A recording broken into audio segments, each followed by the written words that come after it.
You bought it, didn't you? You saw it at the nursery, those perfect purple spikes, that intoxicating smell, and you thought, this is the one. You brought it home. You gave it a nice pot, good soil, plenty of water. You did everything right. And then it just died. Maybe slowly. Maybe fast. The leaves went grey and woody. The flowers never came back. And you stood there thinking, what did I do wrong? Here's the truth nobody tells you.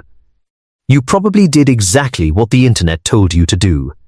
And the internet is what's been killing your lavender this whole time. I've seen this happen thousands of times. Gardeners, good gardeners, who followed every tip, every tutorial, every care guide, and still ended up with a dead stick in a pot. It's not your fault. It's misinformation. And today, that ends. I'm going to walk you through the 7 mistakes that kill lavender faster than drought, frost, or neglect combined. Some of these are going to feel obvious once you hear them, but one of them, and I'll tell you when we get there, one of them completely changed how I think about this plant. Stay until mistake number 5. Seriously, it changes everything. Let's start with the one that sounds the most harmless. Mistake 1, you're treating lavender like a normal plant. Stop treating lavender like a plant. I know that sounds insane. But here's what I mean. When most people think plant, they think water it, feed it, give it rich soil, protect it. That's how we're wired. That's how we grow tomatoes, herbs, flowers. We nurture. We provide. Lavender doesn't want to be nurtured. It wants to be neglected. Lavender is a Mediterranean survivor. Picture where it actually comes from: the sun-baked hillsides of Provence, the rocky coasts of Spain and Italy, places where the soil is thin and stony, where it barely rains for months, where the wind never stops blowing. That's its natural home. Now picture your garden. Or your pot. Rich potting mix. Regular watering. Maybe some shade from the fence. Sounds lovely, right? For lavender, that's a death sentence. Here's a way to think about it. Lavender is like a stray cat. The more you fuss over it, the more it resents you. Ignore it a little, and it thrives. Most people's first instinct is to give their lavender the best conditions possible. And that's the exact instinct that kills it. So before we talk about anything else, I need you to make a mental shift. Stop thinking, how do I care for this plant? And start thinking, how do I create the hardest conditions it can survive in? That mindset shift, it changes everything about how you approach the next 6 mistakes. Speaking of which, mistake number 2 is the one I see most often, and it happens before the plant even goes in the ground. Mistake 2, you're using the wrong soil. Here's a sentence that surprises almost everyone. Rich soil will kill your lavender faster than anything else. Say that again. Good soil kills lavender? Yes, and here's why. Lavender roots need 3 things: oxygen, drainage, and a little bit of toughness. Rich, fluffy potting mix gives them none of those things. What it gives them instead is moisture retention, warmth, and the perfect breeding ground for root rot. Imagine rain racing through rocky, chalky soil, just blasting straight through, carrying air down into the root zone, and draining away in seconds. The roots dry out fast. They get oxygen. They stay happy. Now imagine that same rain hitting dense, peat-heavy potting mix. It sits. It soaks. It turns warm and wet and stagnant. Within a week, the roots are sitting in what is essentially a slow bath of decay. Most bags of general-purpose compost hold moisture for days. That's a feature for most plants. For lavender, it's a trap. So what does lavender actually want? Think about this like making a cocktail. You want about 1/3 actual compost or topsoil, and 2/3 sharp grit or horticultural sand. Not building sand that packs down. Sharp grit, the kind that scratches your hands and doesn't compact. Mix that together. Plant your lavender in it. And suddenly the roots can breathe. If you're growing in a pot, add crocks to the bottom, broken terracotta, pebbles, anything that keeps the drainage holes from clogging. Then fill with your gritty mix.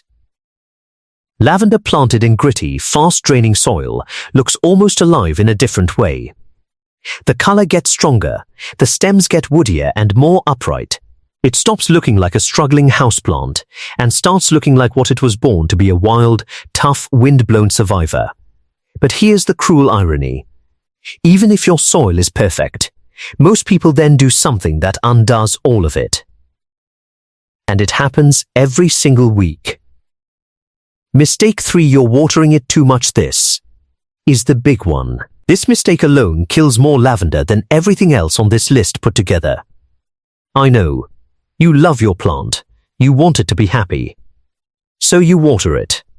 You check the soil. It feels dry. You water it again. That feels right. That feels responsible. And your lavender slowly drowns. Overwatering is not dramatic. It doesn't happen overnight. It creeps. The plant starts to look a little dull.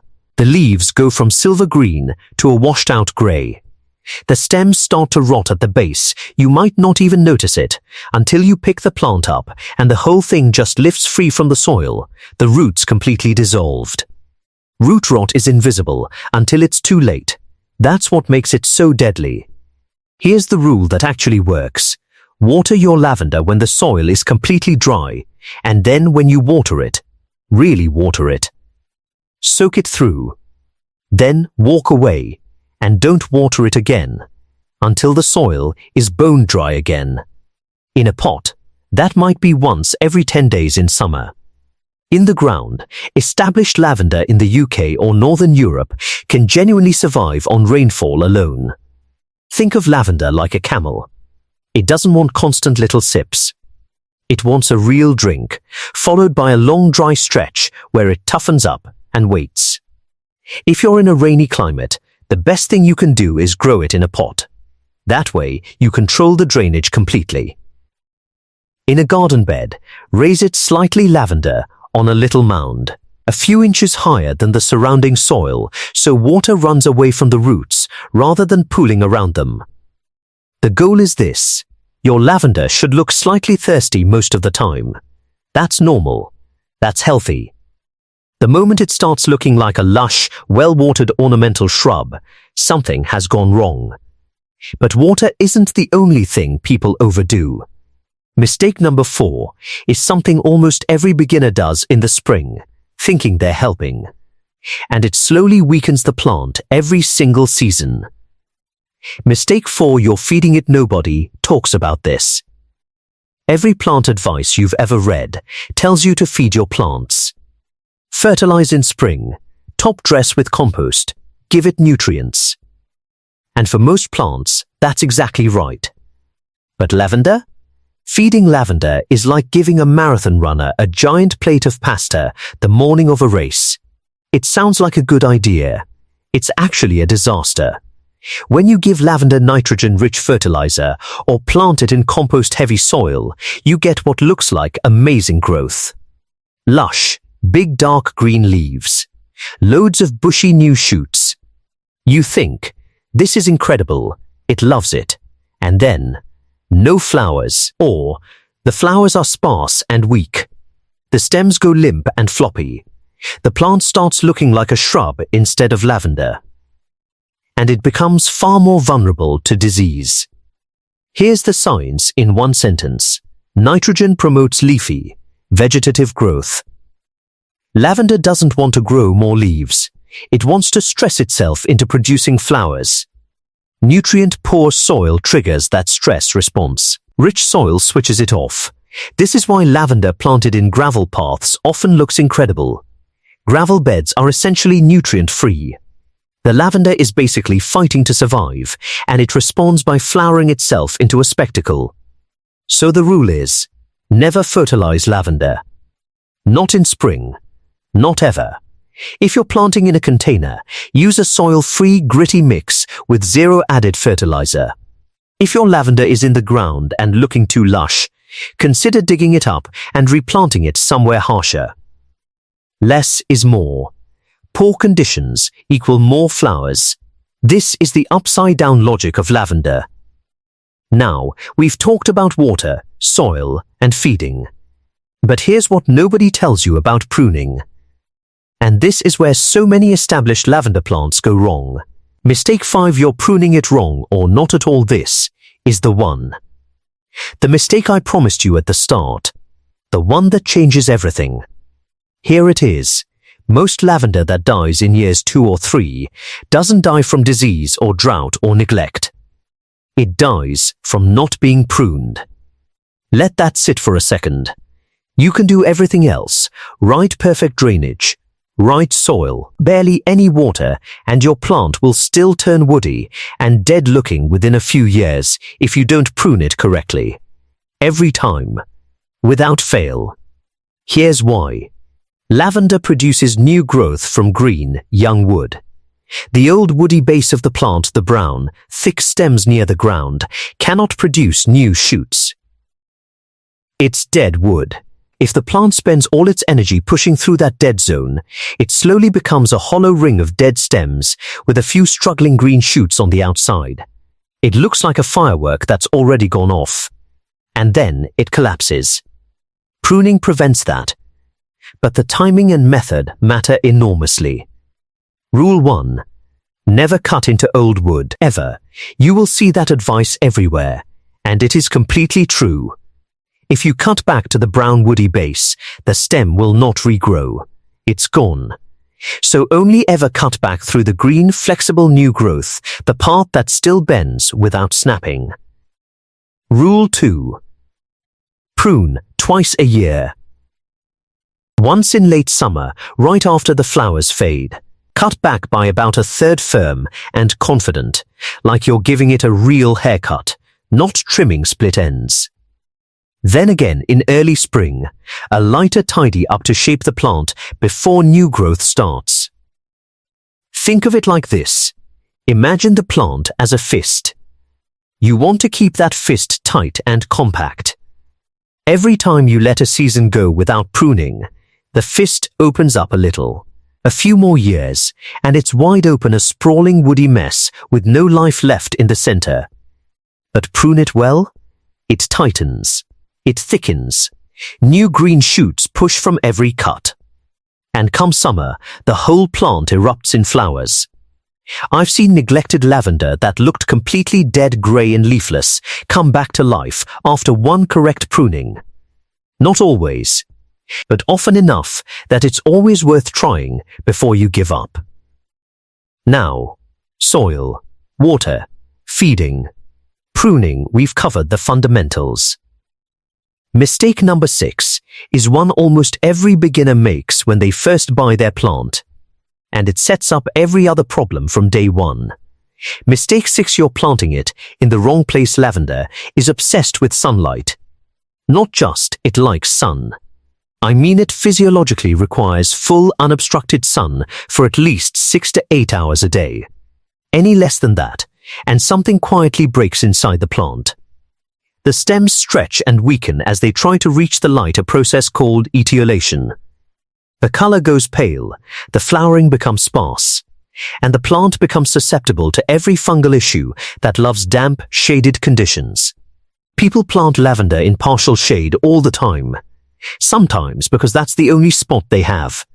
Sometimes because they think it'll be fine. It's rarely fine. Here's a vivid picture of what happens. You know how a plant in a dark room will literally bend and twist toward a window? Lavender in shade does the same thing, except it happens so slowly you don't notice. The stems go horizontal. They get thin and weak. The woody base gets larger and larger, while the flowering tips get further and further away from the center. Within 2 or 3 years, it just gives up. Full sun also matters for another reason: airflow. Lavender hates being still and humid. It wants wind. It wants to dry out fast after rain. In a sheltered, shaded corner, moisture sits on the leaves and around the base. Fungal problems love that. So when you're choosing a spot, think, where is it hottest in my garden? Where does the sun hit longest? Where does the wind blow? That's where your lavender goes. even if it looks exposed. Especially if it looks exposed. If you're growing in a pot, put it on a south-facing wall or whatever the sunniest wall is in your hemisphere. And don't crowd it. Give it space.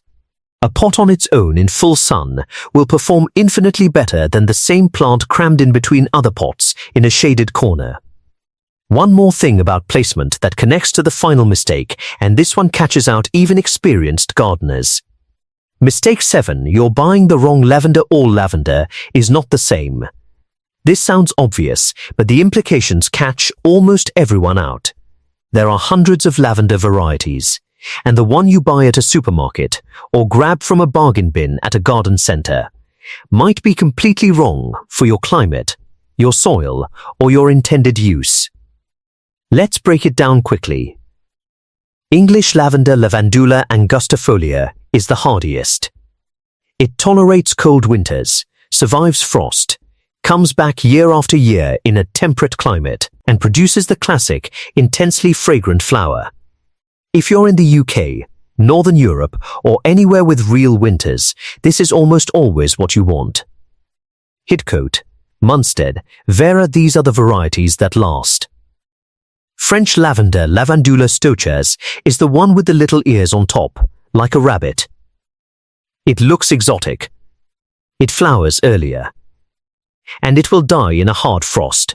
Completely, overnight, gardeners in colder climates buy it, fall in love with it, watch it die in November, and wonder what went wrong. Spanish and hybrid lavenders fall somewhere in between. Lavandula X intermedia varieties Grosso, Edelweiss are stunning, grow massive, and are better for warmer climates or very sheltered gardens. Here's the simple rule. Before you buy any lavender, search the specific variety name plus your climate zone. 5 seconds of research. That's all it takes to avoid buying a plant that was never going to survive your winter. And one more thing. If you buy lavender from a supermarket rather than a proper nursery, you're often getting a plant that has been forced in heated conditions, watered constantly, and fed to look good on the shelf.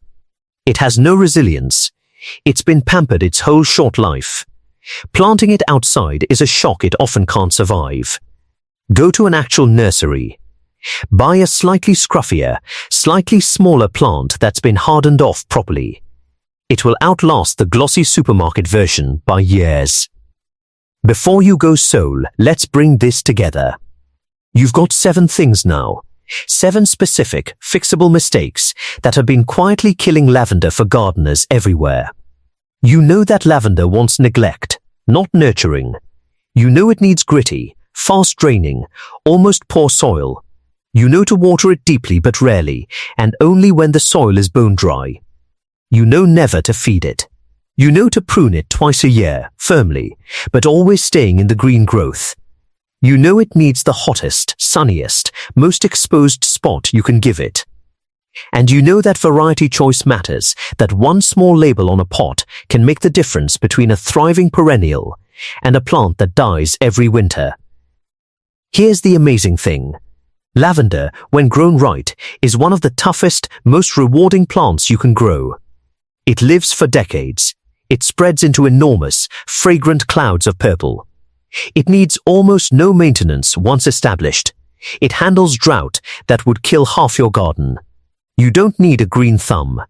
You don't need expensive products or complicated routines. You just needed to know these 7 things. Now you do. Try one of these changes this week. Just one. The soil mix. The watering schedule. The pruning cut. Pick the one that fits right now and do it. And then tell me in the comments which of these mistakes were you making, because I'd be willing to bet that for most of you, it was number 3. It almost always is.